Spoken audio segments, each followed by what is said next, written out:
Hello, students.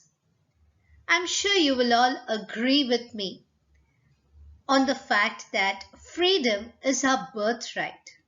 It is never given to us. Instead, it has to be won.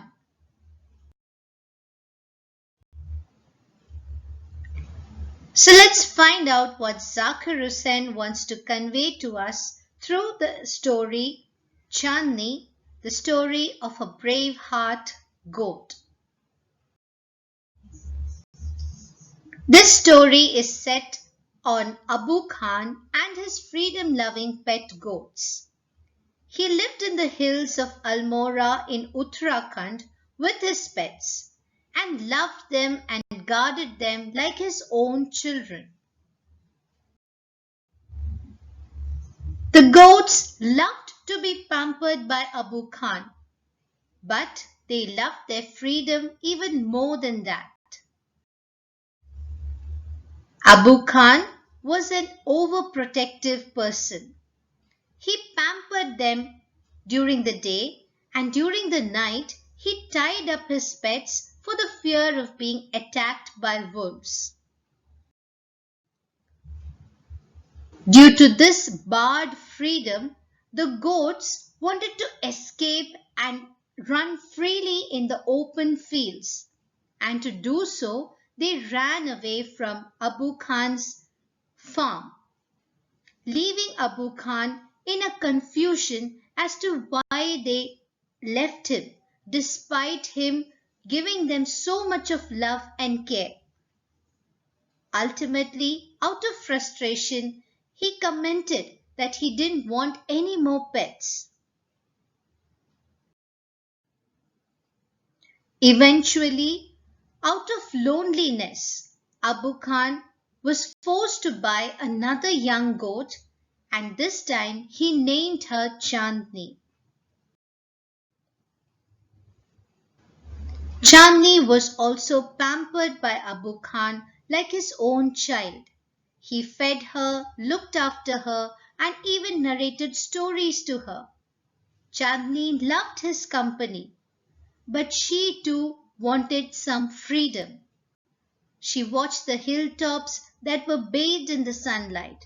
She admired the beauty of the nature, and she wanted to run across those green fields.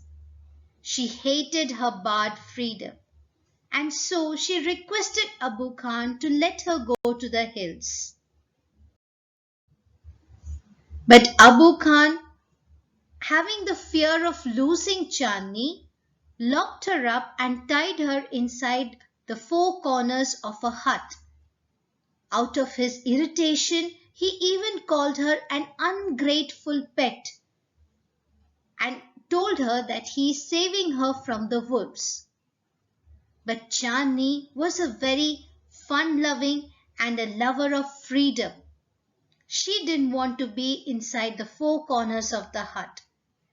She said to herself that death in the open field was better than life in the small hut, and thus she too escaped.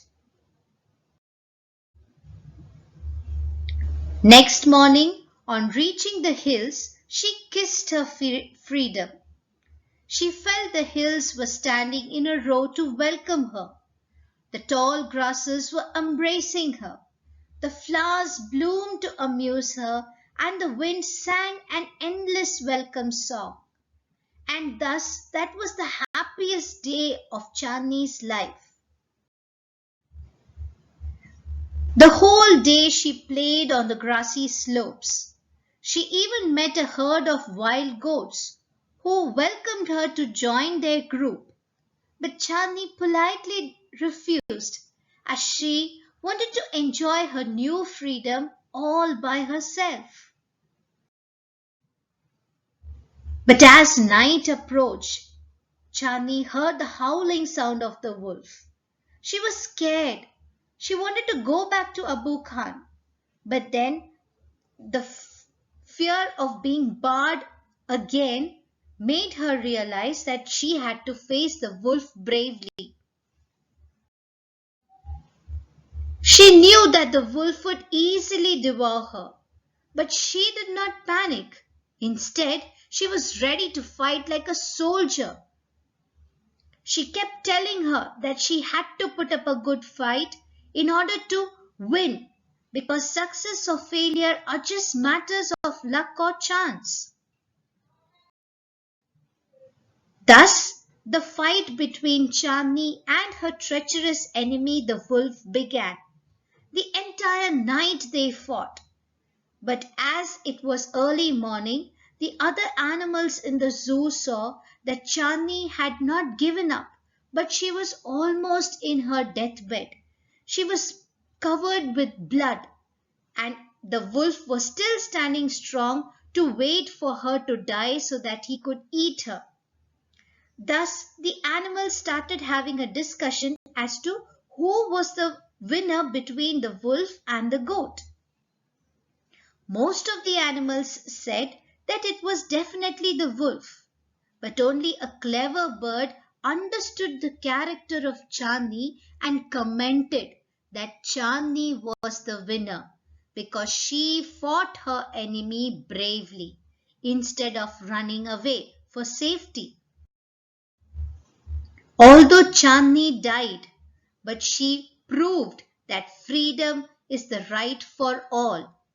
It should never be curbed, and one should always be a fighter and not a loser.